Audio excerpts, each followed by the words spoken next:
Hello, Jonathan Pond here, and welcome aboard this old boat. We're anchored in Boston Harbor. In case you're wondering why I'm here, well, this is where the Boston Tea Party took place in 1773. And to my eternal regret, that was one of the few great parties that I ever missed. Of course, the Boston Tea Party wasn't so much about tea as it was about taxes. In fact, you history buffs out there will recall that it was a protest of taxation without representation. Granted, the colonists may have had a legitimate complaint, but I've often wondered, is taxation with representation anything to get excited about? Frankly, I haven't found much cause for excitement about taxes since 1913, when the federal income tax was originally instituted. But this year, at last, we've got something to celebrate. I'm talking about the new tax law, which contains all kinds of ways to reduce your tax bill. In fact, in this program, I'll show you how to save as much as $1,000 just by following the new rules. Now there's a reason for a party, so let's get started. Party! Party! Tax party! It's Jonathan Pond's Tax Party, hosted by the taxman himself, Jonathan Pond, CPA. Tax party! All right! All right, go! Whoa! Tax party! All right. Jonathan Pond's Tax Party is made possible by T. Rowe Price Associates. For over 60 years, providing investment services, including no-load mutual funds, discount brokerage and retirement plan services for individuals and corporations. T. Rowe Price. Invest with confidence. Come in. Great to see you. I'm so glad you could make it to my tax party because I want to prove that we accountants know a thing or two about having a good time, even when we're not crunching numbers. Speaking of crunching, here, have some popcorn. I promise you, we're going to have a great time. After all, what can be more fun than learning lots of new ways to save taxes? I mean, taxes take a big whack out of everyone's budget. George, you just mentioned that you're going to buy a new car. Yes, I am. How much is it going to cost you? $18,000. Well, I got bad news for you, George, because in order to have $18,000 left after income taxes are taken out, you're going to have to earn over $25,000 to buy that car. 20. Hey, is everybody having a good time? Yes! Well, I've got a question. How many of you would like to put a little more money in your pockets and a little less in Uncle Sam's? Well, great. Before I get into the new tax rules, though, what's a party without some music and some party games? So, where are Valerie and Wes? Come on out. These are my good friends, Valerie and Wes, and I want to start off with a sing-along. How about the Ballad of Jed Clampett from the Beverly Hillbillies? Be great. Okay? Ready? Go ahead, Wes. Kick it off. 1, 2, 3.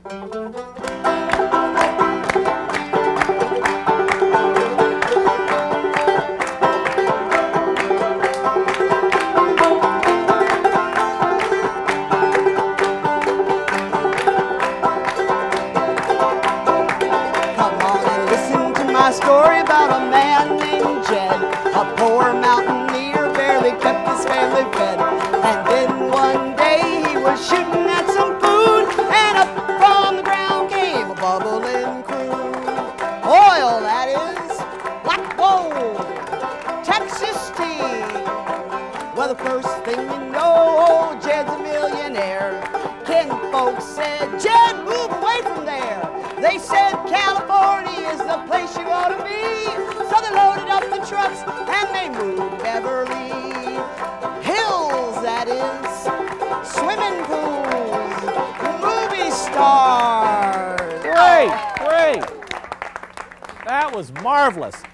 Now, for a free drink, who can tell me what the connection is between the Beverly Hillbillies and the new tax rules? Say what? What the connection is between the Beverly Hillbillies and the new tax rules. Tell us. Well, if you give up, maybe this will help you figure it out.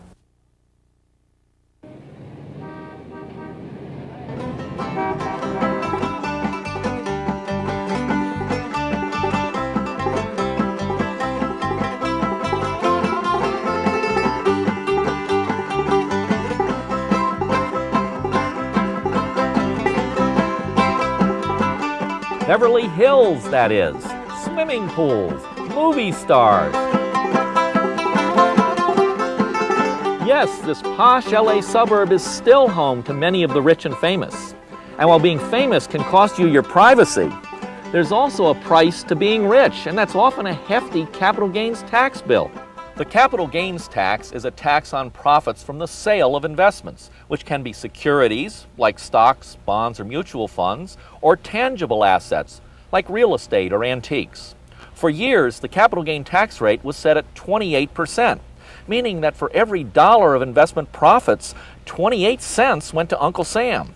But as a result of the new tax law, the rate on securities sales drops to 20% for most people, providing that you hold the investment for at least 18 months. And for people with a lot of investments, that can be a real windfall. I'll bet the residents of Beverly Hills would love to hear the good news about capital gains taxes. And I certainly don't mind being the bearer of good tidings. So here goes. Yes? This is Jonathan Pond. Jonathan, who? This is Jonathan Pond. I'd like to speak with you about the new lower capital gains taxes. Taxes? Get lost, creep.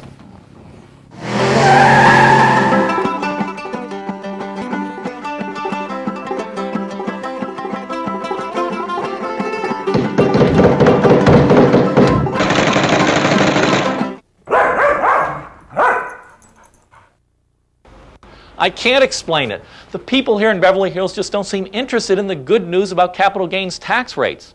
As it turns out, all the news isn't good. For some reason, the reduction in capital gains tax rates doesn't apply to collectibles, things like jewelry and art. For investors in collectibles, the capital gain tax rate remains at 28%. Hello, can I help you? Yeah, listen, I'm interested. Do the people who buy art in this Rodeo Drive gallery buy it primarily for investment purposes or for enjoyment? Some buy it for investment, but most buy it for enjoyment. Well, I'm glad they're buying it for enjoyment, because under the new capital gain tax rules, quite frankly, there are a lot of other kinds of investments that are more attractive right now. Oh, well, that kind of information we really can't use here at the gallery, but thank you for coming in anyway. Oh, wait, no, have a I nice mean- evening. Thank you. It's hard to believe, but I'm down to my last home in Beverly Hills. And it's the home of one of my favorite TV stars, Dick Clark. Let's see if I can get lucky.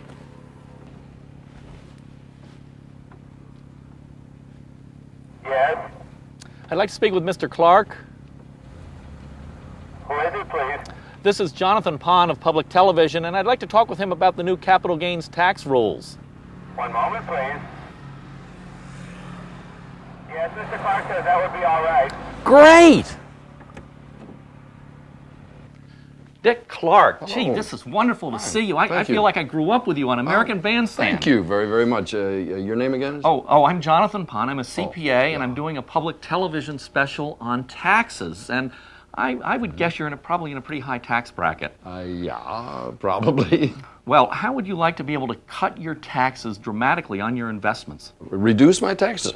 Yes, of course. I mean, obviously, I'd like to. Oh, sure. Well, thanks to the new tax rules, all you have to do is buy stock, hold on to it for 18 months, and the capital gains taxes are now only 20%, which could be half as much as people pay on other types of income. And I think this is such an opportunity that I've been thinking we could collaborate on some songs to celebrate these new rules. Real collaborate? Yeah, Rock Around Your Stocks, for example, or I Want to Hold My Stock. What do you think about it? You're an accountant? Yes, I am. Jonathan, stay with the accounting. Really, I'm sorry, I've got to run. Well, wait a minute, Dick. In case you're thinking of retiring, remember that those new lower capital gains rates don't apply to investments in retirement accounts. Jonathan, it'll be a long, cold day before I retire. Thank you very much. Gee, I hope Dick Clark takes my advice, because if there's one thing you don't want to do, it's to pay more taxes than you have to on your investment income. If there ever was a financial blooper, that is one. Financial bloopers, that would be a great idea for a show. Dick! Thank you. Now, you don't need to live in Beverly Hills to benefit from the new capital gains tax rules. All you have to do is have some profitable investments, and I sure hope you've got some of those. So let's review what you need to know.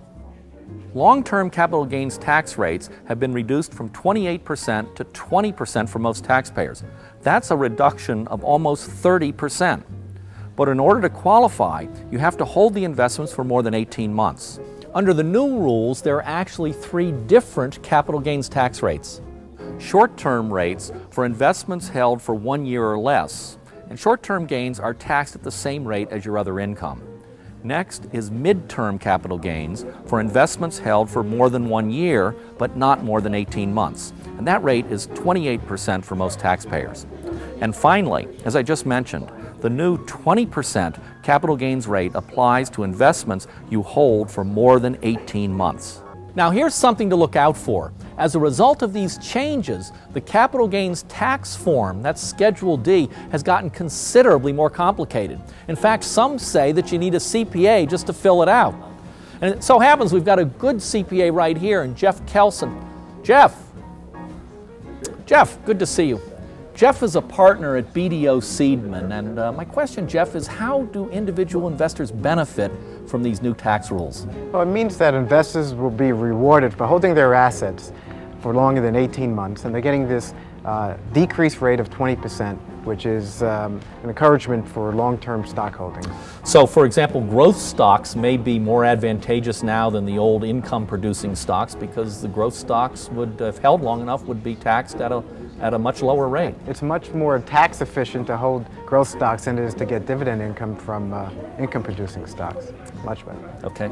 Jonathan, how will the new tax laws affect my mutual fund investments? That's a tough issue, Ed, for any mutual fund investor because you really don't know in advance whether your mutual fund's going to pass on a lot of short-term gains, which could be taxed at a very high rate, or long-term gains, which of course are much more tax advantaged under the new rules. So I think it behooves mutual fund investors to look at their individual funds, and those that tend to be what they say is tax efficient. In other words, they tend to pass on a lot of long-term gains. Those are the ones that should be in your taxable investment accounts. And then the other funds, which are more aggressive insofar as they pass on a lot of short-term gains, those are the ones that you would put in your retirement accounts because, again, with your retirement accounts, you don't have to worry about taxes being paid currently. Jonathan, are deferred annuities still useful under the new tax laws? They can be, Ruth. And a lot of people think they're dead under the new tax laws, but they aren't. They're not quite as attractive as they used to be, simply because the capital gains rates are lower. So some people will benefit from keeping their money outside of the deferred annuity accounts. But I think deferred annuities make sense under a few circumstances. One, first of all, you want to maximize your participation in all other kinds of retirement plans before you do a deferred annuity, including the new Roth IRA, perhaps, which I'm going to be talking about in a few minutes. Second, you want to keep the money in the deferred annuity for at least 10 years before making the withdrawals. You want to invest the money in the deferred annuity aggressively, emphasizing the growth stock funds that are offered in the account. And finally, you want to look for lower cost deferred annuities. The fees that are assessed on a deferred annuity do make a difference. So certainly do some shopping and get the low cost deferred annuities. In those situations, they can make some sense. Jeff, does that make sense? Oh, definitely makes sense. I've noted that you also have to pay capital gains taxes on the sale of real estate. And until now, it usually meant that if you sold your home, you had to pay capital gains taxes unless you traded up to a more expensive residence or you took advantage of the exclusion that was available to people aged 55 and over. Well, there's great news with the new tax rules because there's a tremendous opportunity to avoid capital gains taxes on the sale of a personal residence. And here's how these rules work. Married couples filing joint returns may now exclude up to $500,000 in capital gains from the sale of a home, providing that the home was owned and used as a principal residence for at least 2 of the past 5 years. Single taxpayers may exclude $250,000 from such sales. Jeff, this is such a tremendous break for homeowners. Is it available only once? No, actually, the great thing about it is there is no limit on the amount of times you can claim it. The only restriction is that you cannot claim it more than once every 2 years. I have a question. Sure. I have a home and I rent out part of it and take depreciation on that part. Are the new laws going to affect me? Yes, they will. The portion of your home that you rent out cannot come under this exclusion. However, if you discontinue rental use more than 2 years before the sale of the home, then you can claim that portion. as under the exclusion. Jeff, who stands to benefit most from this tax break for homeowners? Really, when you think about it, most everybody. There are some circumstances, however, where some taxpayers are going to come out on the losing end of this. And those taxpayers are sort of the people who've seen appreciation of the home so magnificent that it exceeds either the $250,000 or $500,000 a gain, if you could believe that. And they're not going to get the same break that they used to have, because they used to be able to roll over that gain if they bought a house of comparable value. And I've heard that people who are perhaps own more than one home can benefit. That's true. That's true. There is a provision that if you sell your home, your personal residence, and then move into your second home or your vacation home and live there for 2 years, then you can claim the exclusion on that. And you've sort of gotten two for the price of one. Wow. Amazing. Well, what about that type of real estate investing? I mean, I like to buy homes that are fixer-up types. So if I purchased a home, did all the work to fix it up, and then sold it at a profit after 2 years, can I avoid paying taxes then? Yes, it's a perfect situation for fixer-uppers. As long as you make money on it, it's great, because as long as you do it once every 2 years, no more, you can continually exclude that gain. Great. Any break in the new tax rules for people who sell their homes at a loss? Unfortunately, no, and I think that's what gets misconstrued a bit, is that all these new tax laws are really great for people who have gains, but unfortunately not all of us have gains in our real estate, and for those who have suffered losses, the rules still do not allow a deduction. Jeff, I've been reading some articles which have said you don't have to keep records anymore of your house. You know, the exclusions are so big, $250,000, $500,000. You don't have to worry about keeping records of home improvements and things like that. What's your opinion? Well, my opinion is there are many circumstances where you still would need to do record keeping. For instance, if you are one of those individuals who has a tax gain in excess of the $250,000 or $500,000, you would definitely need to keep it. You might have received it as a gift from your parents or someone else, and you make improvements, and it's important to continue calculating that basis. There's many situations. Yeah. It dawns on me that if you have an insurance claim and you don't have records from a casualty loss of some sort, then you could have a problem as well. My opinion is, when it comes to your home, always keep records of your major improvements. You might not think that it's going to be a benefit for you, but it definitely will. Well, Jeff Kelson, BDO Seidman, thank you very much for helping us with this. Always my pleasure. Well, now that we've covered your potential savings on the sale of investments and homes, don't go away. We've just scratched the surface. In our next segment, I'll be talking about the tax-saving opportunities available under the new tax rules for retirement savers, including the new Roth IRA. All right.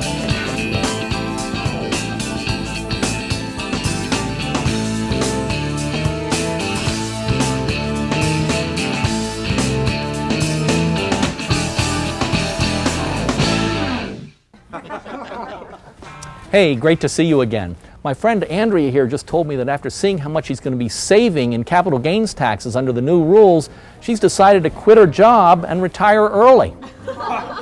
Now, speaking of retirement, the new tax law has some big rewards for those who put away funds for retirement while they're still working. And the best opportunities are now with individual retirement accounts, or IRAs, including the new Roth IRA. To find out more about this revolutionary tax-saving vehicle, I decided I had to go to the source. So I traveled to the place where the Roth IRA was invented.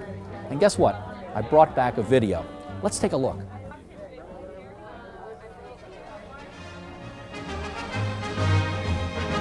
It isn't very often that a capital idea comes out of Capitol Hill, but I think the Roth IRA is the best tax break that Congress has given ordinary Americans in years. Here's why.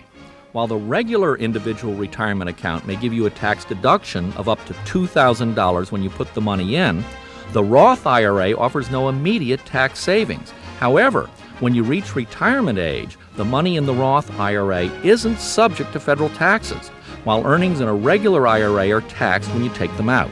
The bottom line, the Roth IRA could give you thousands of extra dollars of income for your retirement. Well, I guess it's understandable why the tax collector isn't exactly thrilled about the Roth IRA. But I'll bet most Americans are delighted at the prospect of being able to receive retirement income tax-free. Let's take a random survey to gauge the extent of the public's excitement. Excuse me, we're with public television. Would you mind answering a question? Very simple. Just give me your name. Francesca, And where are you from? Florida. Florida. Are you excited about the Roth IRA? No, Why not? because I know nothing about it. My question, are you excited about the Roth IRA? The what? I don't know anything about the Roth IRA. Roth IRA? No, I'm not excited. I don't know what you're talking about. I've never heard of the Roth IRA. I have no idea what you're talking about. May I have your name? Sure, Reuben Jackson. And where are you from? Washington, D.C. My question is, are you excited about the Roth IRA? I don't even know what it is. I'm sorry. The Roth IRA militia. I'm Jonathan Pond with Public Television, and I have one question. Are you excited about the Roth IRA? Yes, I really am very excited about the Roth IRA. Why are you so excited? Because I'm the author. I'm Senator Bill Roth. This is wonderful. I have so many questions about the Roth IRA. It's such a wonderful vehicle. Could I ask you some more questions? Sure. Why don't you come into my office and we can talk there? Oh, this is great. Thank you very much. Well, the Roth IRA is different insofar as the tax benefits are at the end. The traditional IRA has given a tax deduction at the beginning, and the money that's taken out is taxable. But in this instance, the Roth IRA, the money can be withdrawn tax-free. What was your objective? To help people when they retire. Frankly, I was very shocked to learn that the typical baby boomer has savings of roughly $4,000 or $5,000. Now, when they retire a few years hence, it's going to be a big blow for a lot of them to become accustomed to living on lesser income. So I thought something had to be done about it, and that's what the Roth IRA does. It gives you the advantage when you're retired, and that's when most people need it.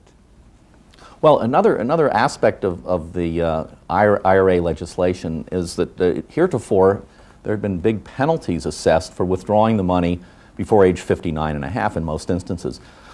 Now people can withdraw money from IRAs to help pay for college and also to purchase a first home. What were you trying to accomplish with this, and does it make sense for people to use these vehicles for savings other than retirement? I think it does, although I do want to stress that I strongly believe the basic purpose of the IRA is for retirement, but to encourage young people to begin saving. That's very critically important, and that's the reason we allow funds to be withdrawn for education, for that first home, as you say, and for many other purposes of importance when you're younger. But again, the real purpose is for retirement. Another unique feature of the Roth IRA is that individuals don't have to start withdrawing the money after they reach age 70 and a half. This presumably will allow people to continue accumulating retirement money well into their 70s and beyond. What was the intent here? Well, I think that's very desirable. First of all, people are living a lot longer, and that's important. And we're trying to take care of the problem of retirement. So it just makes common sense to do it. Well, you've made the Roth IRA accessible to all but the wealthiest taxpayers. So what is your sense? Should we all be participating in the Roth IRA? Absolutely. I think, frankly, the majority of people are better off with a Roth IRA. But I do urge the individual to study the matter with, they have an investment counselor, but look at it from their own point of view. But for the vast majority, the Roth IRA is the way to go. Way to go, Senator Roth. Well, I'm glad to see you're as excited about the changes in the new IRA rules as I am. I've got to go in and check on the food. I'll be back in a minute, but why don't you play another round of How Low Can Your Taxes Go Limbo? Hi, everybody. Charles, Susan, how are the kids? Just fine. Okay, you know there's a lot more food back there if you need it. Good to see you again. Hey, come on over here. I want you to hear this. Benji, come over and join us. Glenn, how's it been? Good to see you. This is Barbara Roche, who's a tax partner with Ernst & Young. And Barbara, I'm glad you're here because I want to explain the rules on who's eligible for the Roth IRA. So if you would, I'd like you to check my math. I'll be happy to. First, if you're single and your adjusted gross income doesn't exceed $95,000, you can have a Roth IRA and put up to $2,000 per year into it. By the way, your adjusted gross income is your total taxable income reduced by certain items like deductible retirement plan contributions. If you're single and your AGI is slightly higher than $95,000, you can still have a Roth IRA, but at a reduced amount. And if you're single and your AGI exceeds $110,000, you're out of luck as far as the Roth IRA is concerned. If you're married and filed jointly, you're fine if your combined AGI is under $150,000. If it's between $150,000 and $160,000, the amount of your annual Roth IRA contribution is reduced. And if your combined AGI is above $160,000, well, the Roth IRA just isn't for you. Barbara, are my numbers okay? Yes, they sure are. The big advantage of the Roth IRA is that the money you put in can be withdrawn federally tax-free. This is a great benefit, particularly for retirees. But I gather you have to hold the money for a certain amount of time in order to qualify for tax-free treatment. That is correct. The money has to be in the Roth IRA for at least 5 years, and then the other rules need to apply as well. Well, I'm confused about something. You have to put the money in and hold it for 5 years. Well, if you're making contributions each year, does that mean you have to wait until 5 years after you've made your last contribution? That's actually a good question. A lot of people have confusion on that. It's actually 5 years after the first contribution. So that would argue for participating in the Roth IRA as soon as possible. That's exactly right. What happens if you withdraw from your Roth IRA before 5 years? Well, it depends upon how much money you take out and what you do with the money. The first amount that you withdraw will be your contribution. So if the amount you withdraw is not more than what you put in, it won't be taxable at all. Any additional amount will be subject to income tax and might also be subject to a penalty tax depending on what you do with the money. Now, we mentioned earlier that the regular IRA may be tax deductible. First, if you work for a company that doesn't offer a retirement plan, then you can deduct an IRA contribution no matter what your income is. Otherwise, whether or not you can make a deductible IRA contribution depends on your income level, and the new tax rules have eased those requirements. For example, if you're single, $30,000 is the magic number, because if you make less than that, you're allowed to take the full $2,000 deduction for an IRA on your 1998 taxes. If you make more than that, well, there's still hope, because that income limit rises slightly over the next 2 years. Similarly, if you're married, you can take the full IRA deduction this year so long as your combined income doesn't exceed $50,000. How many of you qualify for a Roth IRA? Well, I've got great news for you, because the Roth IRA can be a powerful tool in helping you achieve your retirement dreams. For example, let's say you contribute $2,000 to a Roth IRA each year for 20 years. Then you withdraw the money over 25 years, and you have an 8% average annual investment return throughout. Well, in the end, the Roth IRA provides more after-tax retirement income than either the non-deductible or even the tax-deductible IRA. Now, Barbara, that example's a pretty strong argument for the Roth IRA. Are there any situations where the Roth may not be the best IRA choice? There are some situations where the Roth wouldn't make sense. For example, if you've got an individual that's very close to retirement who will be needing to withdraw from his IRA within a couple of years, especially if the tax bracket is going to be lower after retirement than now, that may be a situation where the Roth would not make sense. Barbara, I've heard that now it's easier for spouses to qualify for an IRA. That's exactly right. Previously, you may have been precluded from contributing to a deductible IRA simply because your spouse was covered by a qualified plan from her employer. However, now you can go ahead and contribute to an IRA and get a deduction for it if you're not covered by a qualified plan, even if your spouse is covered. One other thing, Glenn, is that now under the new rules, If your spouse doesn't work outside the home, it used to be you could contribute only $250 toward the non-working spouse's IRA. Now you can contribute up to $2,000, so that's another real benefit. Now, one of the features of the new tax rules that is really important to many taxpayers is the ability to convert your old IRAs into Roth IRAs.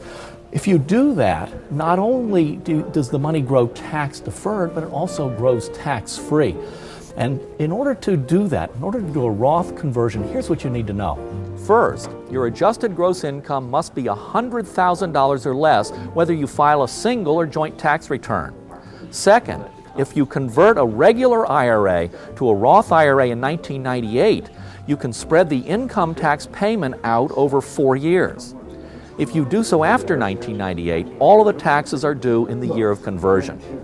And finally, you can convert all or only a portion of your regular IRAs into a Roth IRA. If you do qualify for the Roth IRA conversion, you should really consider it, even though you're going to have to dig into your pockets to come up with the money to pay the income taxes from the conversion. This example shows why. If you convert a $25,000 IRA into a Roth IRA, accumulate the money for 30 years, withdraw the money during 25 years of retirement, and earn an average annual return of 8%, you could end up with over $100,000 more in after-tax income with the Roth. And that also takes into consideration the taxes you'll have to pay when you make the conversion. Wow! Barbara, a lot of people are eligible for the Roth IRA conversion and they're really considering it. How do they go about finding out whether it makes sense for them? What they really need to do is get their hands on some software, and there's a lot of ways they can do that. It's available in software stores, on the internet, but in addition to that, they ought to look at their bank, their broker, their mutual fund companies, because that's an opportunity for them to maybe get their hands on it without having to pay for it. A lot of tax experts are saying that the Roth IRA and the Roth IRA conversion offer tremendous opportunities for people. This is a real tax benefit. Are you of that opinion? Oh, I sure am. If you're eligible for the Roth IRA, you really ought to look at it. And look at it in situations where you may not think of right away. For example, if you've got a child or a grandchild that is earning some wages, that may be a real nice opportunity to make some gifts to the child inside an IRA, which can grow for their retirement or even for a housing fund. Really spectacular. Barbara, why don't you go freshen up your drink? Just reminded of something. Benji's about to buy a new home. Hey, how you doing? You know, as I noted in my interview with Senator Roth, the new rules permit withdrawals from both regular IRAs and Roth IRAs before age 59 and a half under certain situations. And these include buying a home for the first time and paying for a college education, either for yourself, your spouse, or any child or grandchild. But keep in mind that taxes may still be due.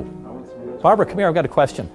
I've been wondering, does it make good financial sense for someone to withdraw money early from their IRA to buy a home or to pay education expenses?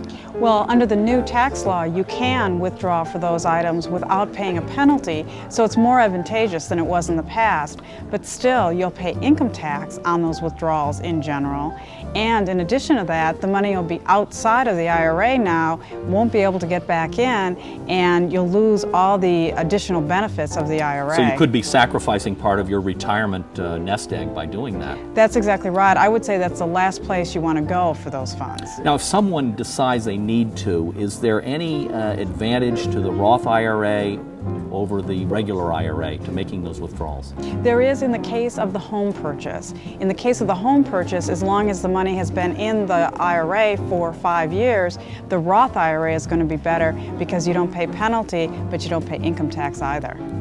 Thank you, Barbara Roche of Ernst & Young. Well, I think you can see why I'm so excited about the retirement savings tax breaks in the new tax law. But the party's still young, and in our next segment, I'll be checking out the new tax breaks if you're planning to put your kids through college, or you're planning to pass along your estate to your heirs. And you certainly won't want to miss my general tax savings tips. So crank up the music because my tax party is just getting into high gear.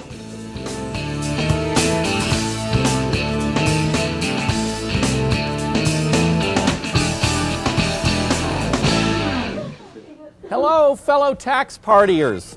Gee, what's going on over there? I can see you're playing my favorite game, Pin the Nose on the Tax Commissioner. Well, anyone who's interested please listen up because I'm about to discuss how the new tax rules benefit members of the younger generation and their parents. Those include the Hope Scholarship Credit, the Lifetime Learning Credit, the Education IRA, the Student Loan Interest Deduction, the Child Tax Credit, and new higher thresholds for estate taxes.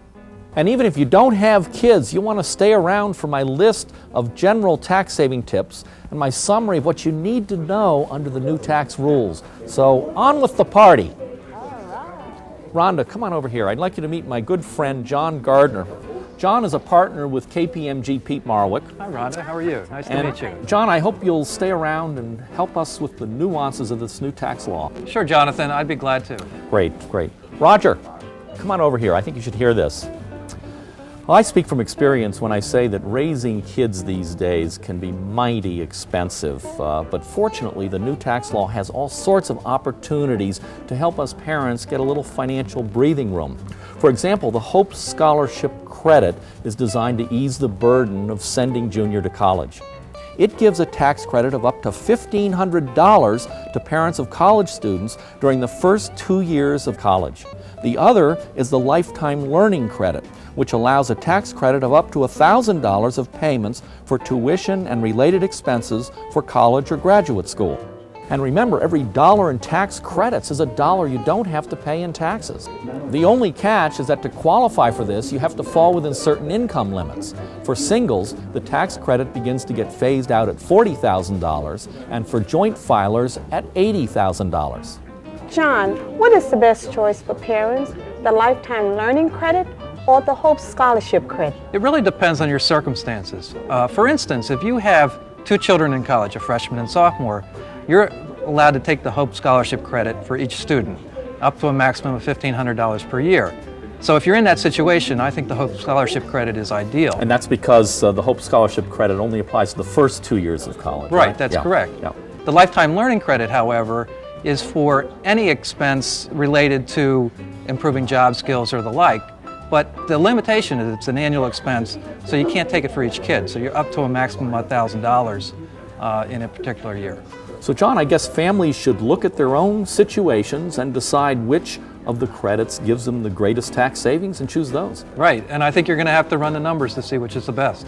But a lot of potential tax savings there. That's correct. Let's now look at people who have children or grandchildren who are many years away from college. Well, the new tax law offers an opportunity to put money away for these children while at the same time saving taxes, and it's called the Education IRA. This allows anyone to put away up to $500 a year for a future college student's educational expenses. John, just what are the benefits of the Education IRA? Well, the benefits are really income tax benefits. You can put up to $500 away each year. It'll build up on a tax-deferred basis. And when you withdraw it for educational purposes, it's totally tax-free. So while $500 isn't a lot, it still can accumulate some money for college. Right, and I think every little bit helps here. Now, before you put any money into an Education IRA, keep in mind that you can't take full advantage of it unless you have adjusted gross income of under $95,000 if you're single, or $150,000 if you're married and filing jointly. Besides the income limits, aren't there some pitfalls to the Education IRA? Well, I think the biggest pitfall is the fact that it's limited to $500. Even if you started with a newborn and put away $500, you're not going to pay for college for most individuals. So that's something that I think needs to be adjusted, and moving that upward would make that a lot more beneficial. The other pitfall is, let's say the kid doesn't go to college. Then there's a 10% penalty if it's withdrawn for other than educational purposes. If the child decides not to go to college, can you transfer it to another family member? Oh yeah, you can. That is a good advantage here. I'm also hearing that you can only do $500 for each individual child. In other words, you couldn't get both grandparents to contribute $500 to an Education IRA for the same child. Right, Jonathan, that's correct. The way it's written, you can only give $500 from everybody to one child per year. Okay. Of course, with college tuition costs being as high as they are, many parents and students end up taking out loans. And the new tax law has a benefit for those who are saddled with student loans. What is it, John? Well, there now is a limited deduction for student loan interest that wasn't available before. And that limit is going to be going up in the future. As you can see from the chart, the deduction you can take for student loan interest will be going up from $1,000 this year to $1,500 in 1999 and $2,000 in the year 2000, eventually reaching $2,500. John, I understand there's some time limits on being able to deduct student loan interest? Right, you can only deduct it for 5 years from when you start repaying the loan. Okay, now let's say I have a student loan and I'm 3 years into the loan when this new law takes effect. Can I still deduct the next 5 years of the loan? Well, it'd be nice if you could, but you only get the remaining 2 years. Thanks a lot, John. And with these new tax breaks, Roger and Rhonda, I think they're going to go a long way toward helping you better meet the challenges of paying for college. I know I'm really challenged. I've got 3 little ones at home. And as all parents know, you don't have to have a kid in college to be financially strapped. All you have to have is a kid, what with all of the sporting goods and CDs that you have to buy for them. And luckily, Congress at last is helping many of the parents of younger kids as well with the child tax credit. This year, the child tax credit saves parents a flat $400 per child. There's only one catch. To qualify for that credit, you can't make more than $75,000 if you're a single head of household, $110,000 if you're married and file jointly, or $55,000 if you're married and file separately. But if you do qualify, it's like money in the bank. It almost makes you want to go out and have more kids, doesn't it? Sure. Well, on a more serious note, many people are concerned about passing on an estate or a family business to their kids. And if you're one of them, the new tax regulations may well be of some help. Here's a report that illustrates how the owners of one family business may actually benefit. In the cool dawn of a Virginia morning, Grey Ghost Vineyards is bringing in the harvest. What we're looking at is the fruit on this side. What began as a hobby almost 30 years ago, winemaker Al Kellert says grew out of control. Well, initially, it was Cheryl and my love. And once we got the winery set up, the kids had been helping with the vineyards from day one and showed a tremendous interest. Al and his wife Cheryl hope to one day pass the business to daughter Amy, who works full-time at the winery, and to their son Al, who might as well work full-time. But making wine is not for the impatient. The payoff is many years away. That is one reason the Kellerts will be getting some good advice about how the new tax law will affect their long-term planning. We realize we will not really reap the benefits from this little family business. It will probably be grandchildren. So we'd like to protect our children's and grandchildren's future. And it's family businesses like Grey Ghost that Congress had in mind when it wrote the new tax law, which makes it easier for one generation to pass a family business on to the next.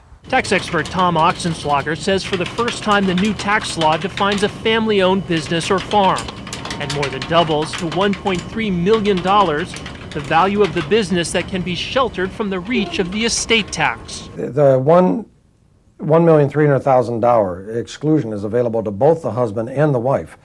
So in effect, a family can pass as much as a $2,600,000 family business from one generation to another without incurring any estate tax. So if Grey Ghost grows according to plan, the new tax law could save the Kellert family more than $600,000. We were really very concerned that under the old tax laws, if the business grew to the point where they would have to start paying inheritance tax, it could very possibly be out of their reach to inherit it and actually be able to carry on the business. Under the new laws, it's given us the opportunity of growing it much larger, a little bit quicker than we had anticipated. Of course, a future Congress may put new curves in the tax road. But for now, Grey Ghost and the Kellerts are looking forward to a rich tax harvest. Darren Gersh for Jonathan Pond's Tax Party, Amosville, Virginia. Isn't it nice to see a family that's concerned about the well-being of future generations? John, you're an expert in estate taxes, and I think it's important to note that you just don't have to have a family business to perhaps have an estate that could pay estate taxes. Jonathan, that's right, and I think a lot of people are under the mistaken impression that it only applies to the very wealthy.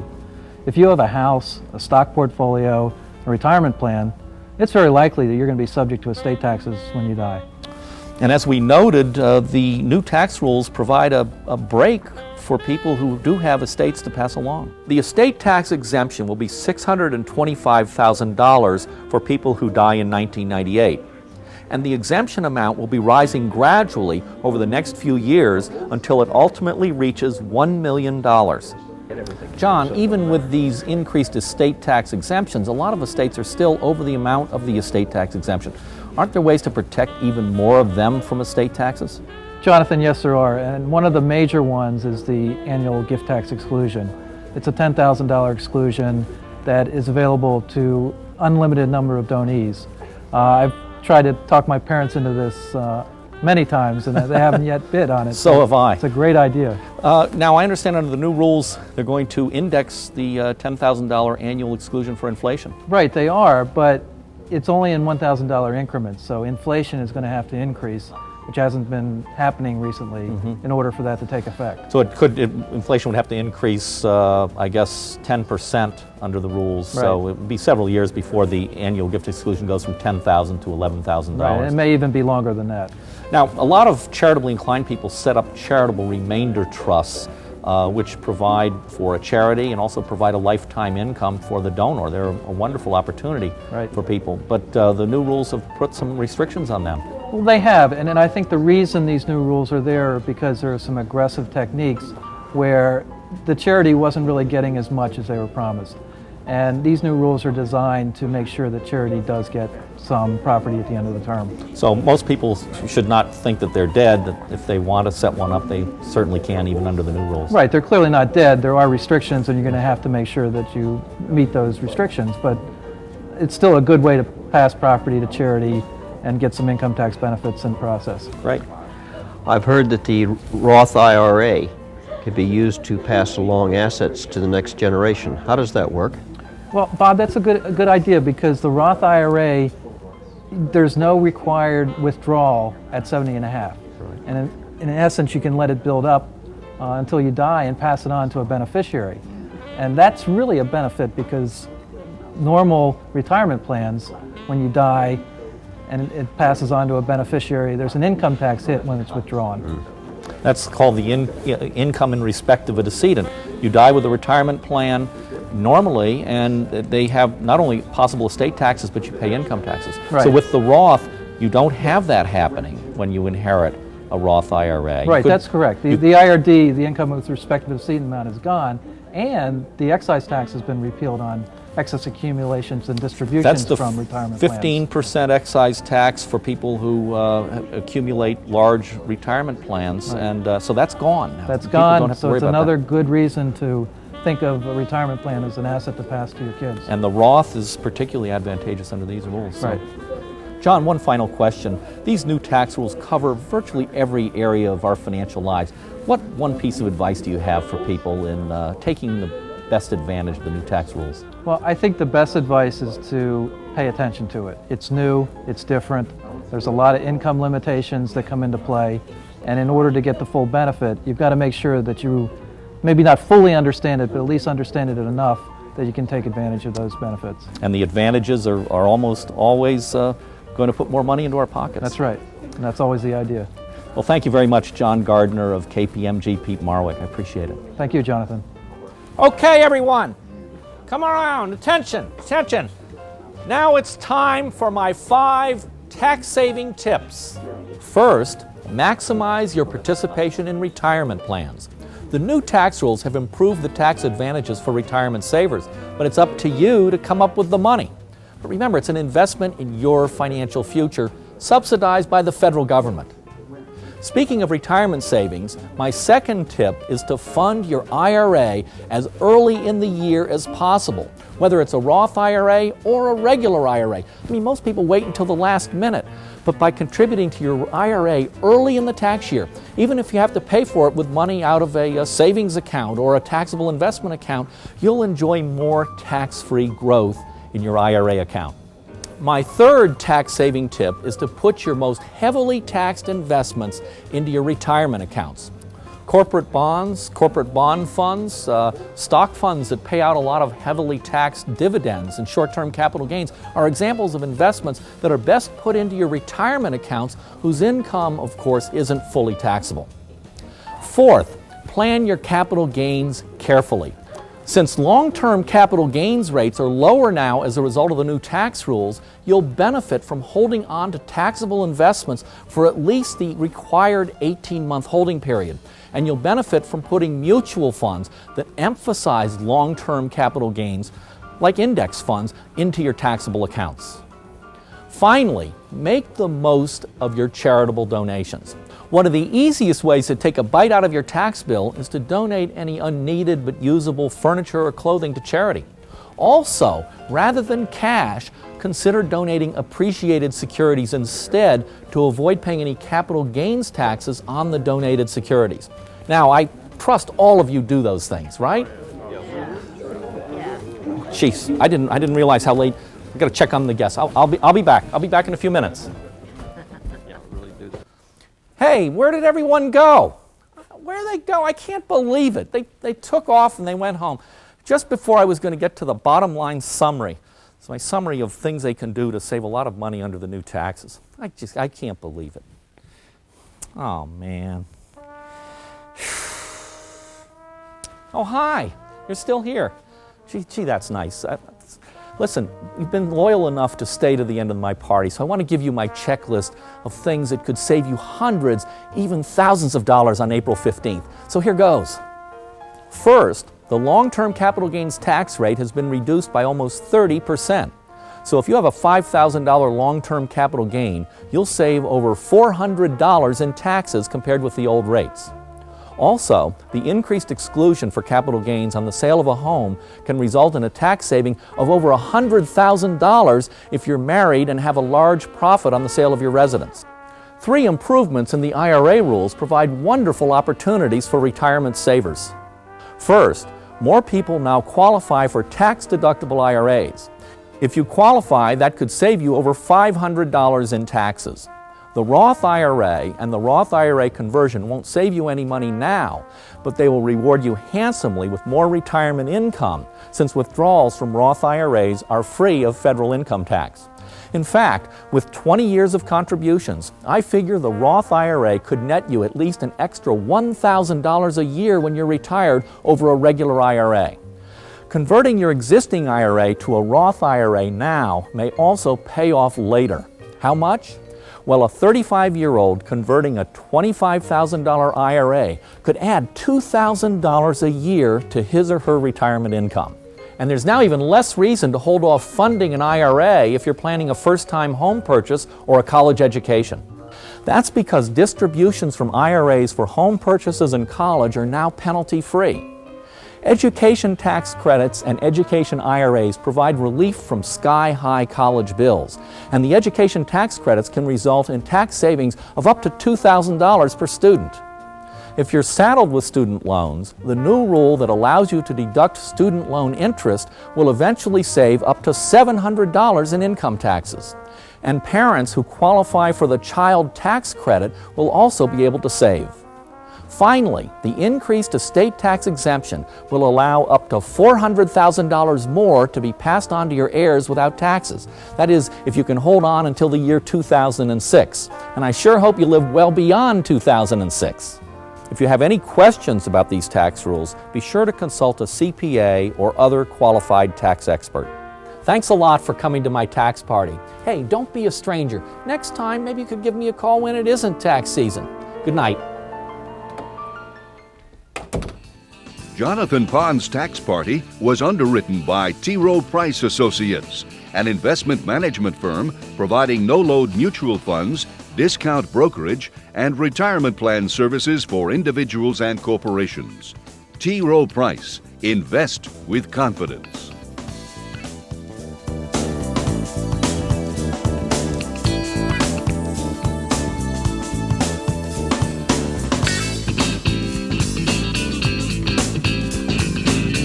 Spectacular. Barbara, thank you. You need another drink. Oh. Sorry. I'm very sorry. Spectacular. I need another drink. Better get one. Sorry. No, I shouldn't have said that. Join me for Jonathan Pond's tax party. My question is, are you excited about the Roth IRA? I don't even know what it is. I'm sorry. Maybe I should be, but you got me. Thank you very much. Thank you. Whenever you get around to retiring, remember that wrinkle in the rules. Rest easy. I have no intention of being a whole day or a whole, yeah.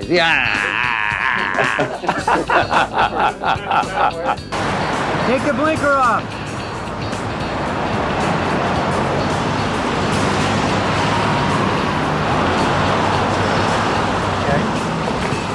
Great.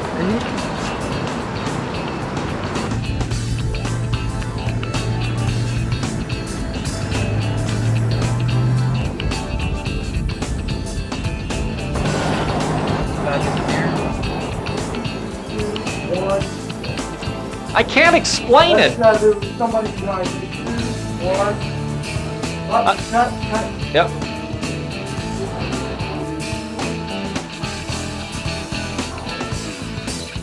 Johnson, open the door.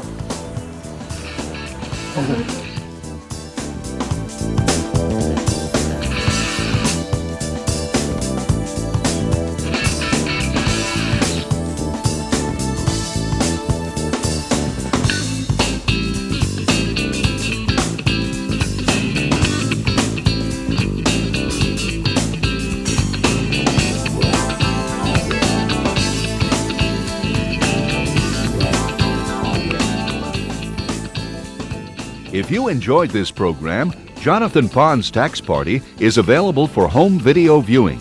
To order by credit card, please call 1-800-535-5864.